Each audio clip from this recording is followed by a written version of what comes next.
যে আজকে কারা আগে স্থানীয় সরকার নির্বাচন চাই, যারা আগে স্থানীয় সরকার নির্বাচন চাই তাদের স্থানীয় সরকারে কয়জন প্রতিনিধি আছে সারা বাংলাদেশে?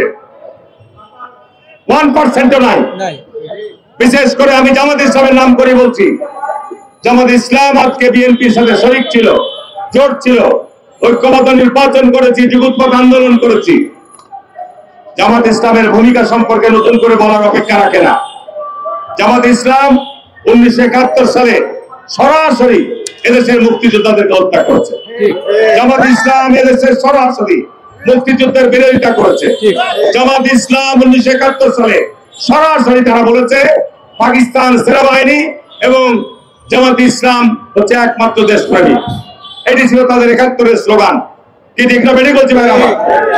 ঠিক তারপরেই দেখেন, আমরা যখন শহীদ রাষ্ট্রপতি জিয়াউর রহমান বহুদলীয় গণতন্ত্র প্রবর্তন করলেন, এরশাদ সাহেব রাতের অন্ধকারে ক্ষমতা দখল করলেন, আমরা রাস্তায় আন্দোলন করছি, সমস্ত রাজনৈতিক দল। আন্দোলনের এক পর্যায়ে আন্দোলনের পিঠে ছুরিকাঘাত করে যারা ঘোষণা দিলেন যে এরশাদের অধীনে যারা যাবে তারা জাতীয় হবে না। কি এরশাদের সাথে নির্বাচনে চলে যায়নি? কি আমরা গেছিলাম? আমরা যাইনি বলেই দেশে গণতন্ত্র ফিরিয়ে দিয়েছিলাম। আবার দেখেন 1991 সালে নির্বাচনের মধ্য দিয়ে বিএনপি ক্ষমতায় আসলো, আবার শুরু হলো ষড়যন্ত্র। আবার এই দলটি আওয়ামী লীগের সাথে কেয়ারটেকার আন্দোলনের নাম করে তারা ঐক্যবদ্ধ আন্দোলন করে জামাত আওয়ামী লীগের সাথে যোগপথ আন্দোলন করে দেশে একটা অরাজকতা তৈরি করলো। ফসল কি হয়েছে? আপনাদের শীর্ষ নেতারা আওয়ামী লীগ ক্ষমতায় এসে কিন্তু সবকে ফাঁসিতে ঝুলিয়েছে। ঠিক না বেরি করছি ভাই আমার?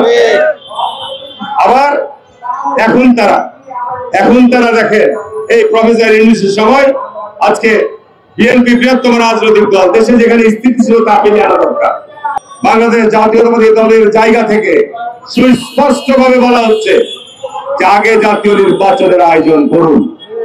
কারণ বাংলাদেশ একটি অস্থিতিশীল অবস্থায় রয়েছে। ঠিক না বেরি করছি ভাই আমার? বাংলাদেশ নিঃসন্দেহে একটা অস্থিতিশীল অবস্থায় রয়েছে। বাংলাদেশে স্থিতিশীলতা ফিরিয়ে আনার জন্য জাতীয় নির্বাচন অবিলম্বে অনুষ্ঠান করা দরকার। জাতীয় নির্বাচন অনুষ্ঠিত হলেই একটা দেশে স্থিতিশীলতা ফিরে আসবে। প্রশাসন, আইন প্রজ্ঞানী সংস্থা এবং সর্বত্রই একটি স্থিতিশীল অবস্থা ফিরে আসবে। যদি স্থিতিশীল অবস্থা ফিরে না আসে, দেশ একটা অকার্যকর রাষ্ট্রের দিকে এগিয়ে যাবে।